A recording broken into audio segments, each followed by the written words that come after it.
ese wari ubizi ko WhatsApp ari akandi kamaro yakugirira katari ako gucatinga gusa? Muri iyi video ndakwereka akandi kamaro WhatsApp yakugira. Nderiya ni byose. Icyambere, WhatsApp ishobora kugufasha gukora konti y'ubucuruzi. Uraza ujye muri WhatsApp, ujye muri settings, ujye kuri business tools, umanuke ujye kuri profile, then hano uba ugiye guhitamo izina rya business. Urugero tuvuge dushobora kuyita Kigali Fashion Hub. Kigali Fashion Hub. Fashion. Then tukajya kuri done. Hano tuba tugiye guhitamo kategori ya business. Ubwo twahisemo ko ari zaba icuruza ibintu by'inkweto n'iki, turajya hano kuri shopping and retail. Then hano baratubaza ibyo ducuruza, tuvuge wenda ducuruza imyenda, clothing store. Then tujye kuri save. Hano ushobora guhitamo amasaha business yawe ikorera. Tuvuga urugero, ushobora kuza ugahitamo ko ukora kuva ku wa mbere kugera ku wa gatandatu. Hano kuri Sunday ugahita uza ugafunga, kerekana ko utaburi gukora. Hano ku wa gatandatu hagomba kuba hafunguwe, ariko reka tuvuge urugero ngo ku wa gatandatu utangira saa 3 ugasoza saa 6. Hano kuri ends uraza uhita uheditinga, uza ugende ujye gushaka saa 6.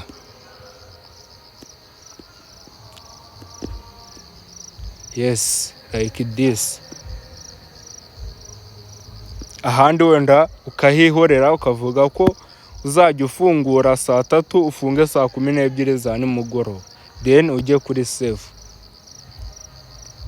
Hano batubajije business description. Iki ni ikintu cy'ingenzi, ni ubusobanuro bwa business. Ushobora kuza ukajyamo wenda ugashyiramo bino, washyiramo ubusobanuro bitewe na business yawe. Wenda hano nkezemo ngo Kigali Fashion Hub tugurisha imyenda, inkweto n'ibikoresho by'imideri myiza kandi bifite ireme kandi by'umwimerere ku bagabo n'abagore. Dukora delivery mu Rwanda hose. Dukorera ku muhanda 4 Ave Nyarugenge Kigali, hakurya ya Kigali City Market. Ushaka kuduhamagara wadusanga kuri izi address. Dukora kuva ku wa mbere kujya ku wa gatandatu, kuva ku wa mbere kujya saa 2. Ubwo hano no mu masaha handi twashyizemo niyo waba washyizemo. Then ukajya kuri save. Hano ushobora kuza ugahitamo aho business korera. Urugero tuvuge ni Nyarugenge, tukayisacinga Nyarugenge gutya tukemezaho. Then tukaza tugafata aka kantu k'umutuku tukakerekeza neza aho dukorera ku muhanda, uwo muhanda dukorera.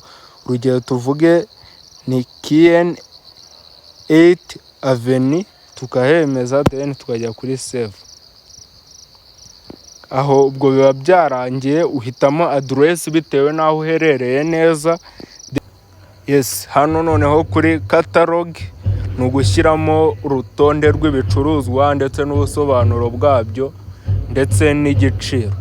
Uraza ukajya hano kuri catalog, ukaza hano add new item. Urugero ugashyiramo igicuruzwa ufite.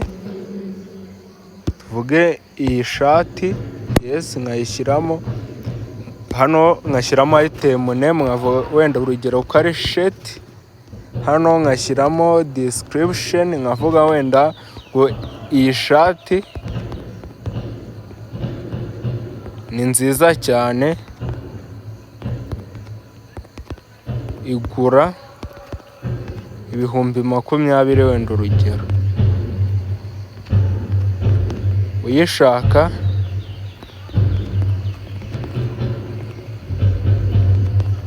watwandikira kuri 0794998025. Urugero hano kubaza country of origin, ni u Rwanda ubwo njyewe, then nkahita njya kuri save. Hano kuri hide this item uba ushatse kuvuga ati, barakubwira ati when you hide an item customer won't see it in your catalog. Ukanze hano ukemeza bivuze ko abakiriya batajya babona biri muri catalog yawe. Then hano tukajya kuri save, tugategereza gato. Catalog ni ikintu cy'ingenzi cyane kuko urumva buri gicuruzwa ufite ugishyiramo, ukagenda ushyiramo n'ibiciro byacyo n'ubusobanuro bwacyo, ndetse ubusobanuro bwiza bwakururira umukiriya kuza kugura. Then hano kuri links ufite website waza ukayongeramo, wenda tuvuge yitwa Kigali Fashion Hub. Kigali Fashion Hub. Yes, tukajya kuri done, tukajya kuri save. Yes, website nayo uyifite byajya bituma abakiriya bayisura. Hiya kuri Instagram na Facebook nge murabona narabihuje. Iyo utabihuje hano haba hari link Facebook and Instagram, ujyaho ubundi ukahuza WhatsApp yawe na Instagram, bigatuma abakiriya bazajya bagukurikira no kuri Instagram na Facebook. Hano kuri business email uraza ukajyaho ugashyiramo email ya business, urugero tuvuge ngo ni info Kigali Fashion Hub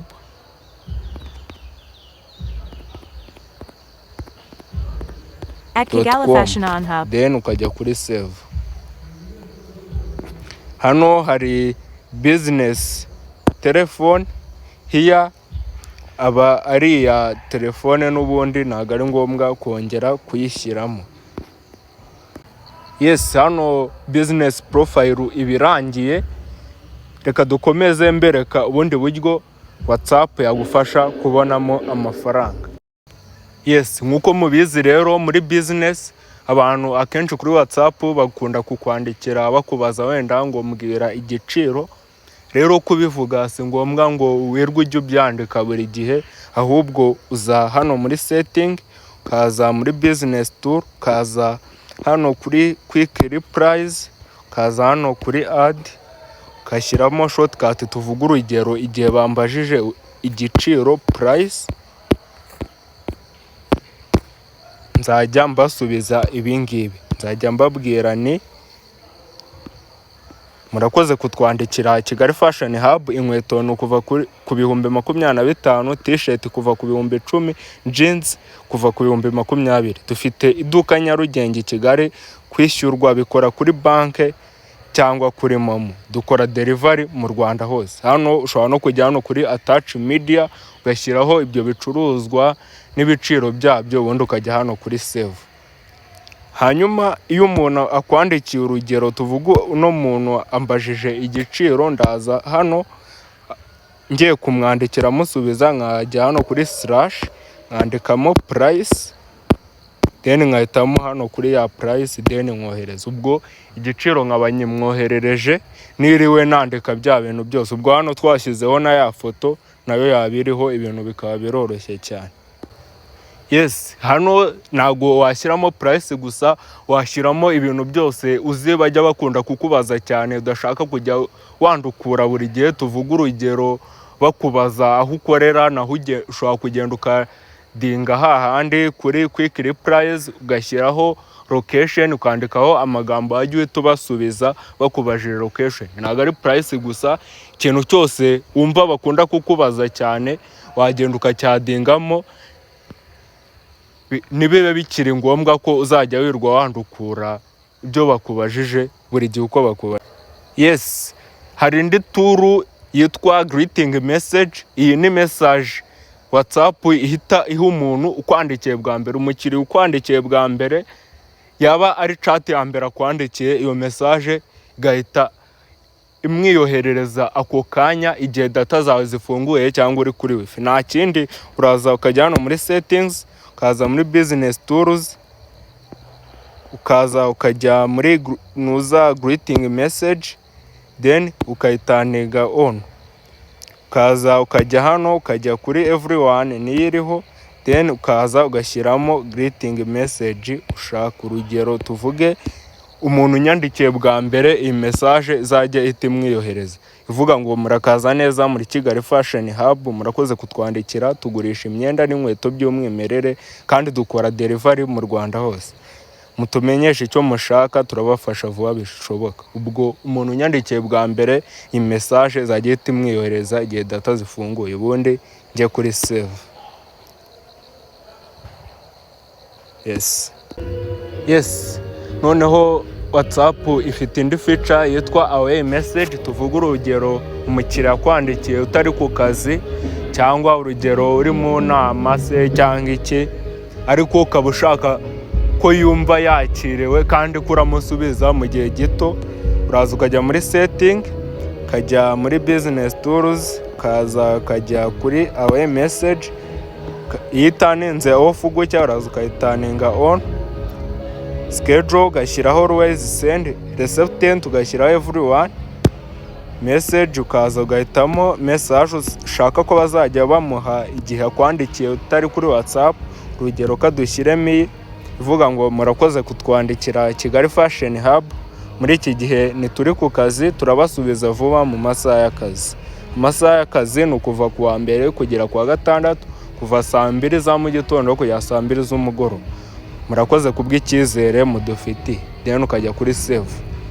Urabona ko iyi away message ituma umukiriya yumva ko umwakiriye neza kandi wishimiye kuba aje muri business. So izi feature eshatu tumaze kubona, greeting message, away message and quick replies, murabona ko zimaze kudufasha kwakira abakiriya bacu amasaha 24 kuri 7. Ubwo ibintu bikagenda neza cyane. Yes, hari akandi kantu k'ingenzi kagufasha kugira ngo konti yawe ibe ifite umutekano. Nta kindi, uraza ujye muri account, uze ujya hano kuri 2-step verification. Nge nayishyizeho, wowe usanga hano ari ukuyitaninga on, ugashyiramo password ushaka, then ukongera ukayishyiramo ndetse ugashyiramo na email, ku buryo undi muntu afashe nimero yawe agashaka kuyinjiriraho afunguriye ku yindi telefone bamusaba iyo password kandi nayo yabazi, bivuze ko kugutwara WhatsApp yawe byabiguha. Aka ni akantu kagufasha kugira ngo WhatsApp yawe igire umutekano wizewe kandi usesuye.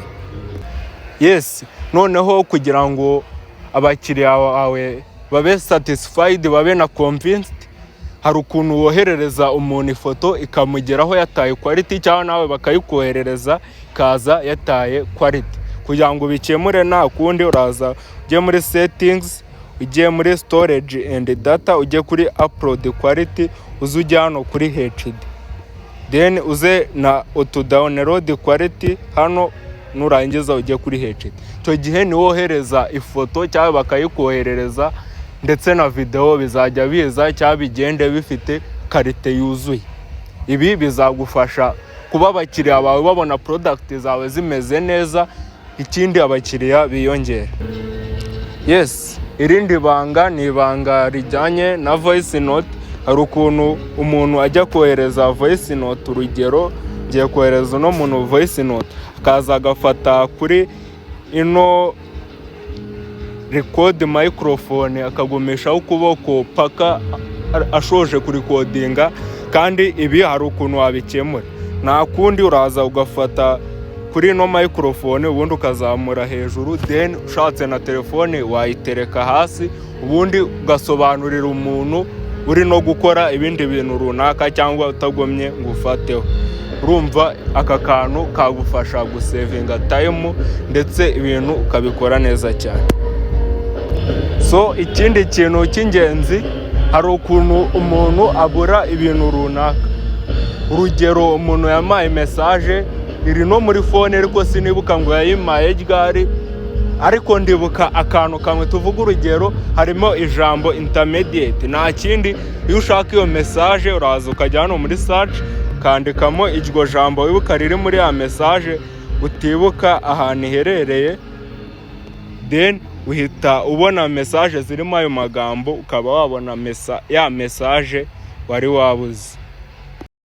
Yes, hano hari indi tools y'ingenzi yitwa list, hari aho iba yitwa label. Urugero hano ni ugushyira abakiriya mu byiciro, tuvuge abishyuye, abatarishyura, abo wemereye ideni wenda sinzi, kugenda ubashyira ku murongo kugira ibintu byoroha. Uraza ukajya hano kuri list, ukajya hano kuri create custom list, tuvuge urugero ndashaka gushyiramo abishyuye, ukajya hano kuri paid, ukaza ukajya hano kuri add people or group, ukaza ugahitamo abatarishyura. Urugero abatarishyura bose ukabahitamo, then ukajya hano kuri add. Ubwo umuntu wese wishyuye uzajya ujye muri no label umwadingemo, ubundi ujye kuri done. Yes, hano waza ugakora n'indi wenda y'abatarishyura, abakoze oda nshyashya, urugero abategerejwe kwishyura, ab'ingenzi cyane. Hano waza ukajya ukanashyiramo abo ushaka gukorera follow up n'ibindi. Murabona ko ino label nayo yagufasha, ikagufasha gushyira abakiriya mu byiciro ku buryo bizajya bigufasha kumanaginga business yawe. Yes, nituza muri chat urabona ko uno ni byose Elia twashyize muri label ya paid. Hano hasi y'izina rye hahita hazaho paid. Urumva byajya bikorohera, wajya mu machat ukabona abishyuye, abatarishyura, abaguhaye oda nshyashya yo kubagezaho ibicuruzwa n'ibindi byinshi cyane. Yes, hari akandi kantu k'ingenzi, hari ukuntu uba ufite amagurupe menshi ndetse n'abantu benshi, amamesaje akaba menshi. Hari uburyo rero wabyirinda, wenda gurupe ushaka kuzajya usoma wenda nka rimwe mu cyumweru niziteze dizoda muri chat. Hari uburyo wabigenza ubundi nizongere kugaragara muri chat, ukajya uzifungura igihe ushakiye, ukajya kureba izo message. Nta kindi, uraza ujye kuri iyo gurupe cyangwa umuntu uze ujye hano kuri archive. Ubwo nukenera kuzajya kureba za message uzaza uze hano handitse archived, then urebe za gurupe, wenda uzirebe nka rimwe mu cyumweru ariko zidateye disorder muri chat zawe. Ikindi, hari indi feature yitwa lock chat. Urugero urashaka ko umuntu ninjira muri WhatsApp yawe hari chat atazajya abona, nta kundi ubigenza. Uraza ukajya muri iyo chat, ukajya kuri lock chat, ugashyiramo password ushaka ko nuzajya ukenera iyo chat uzajya wandikamo, ukajya kuri continue. Yes, ndakeka video irangiye kandi mwigiyemo byinshi cyane.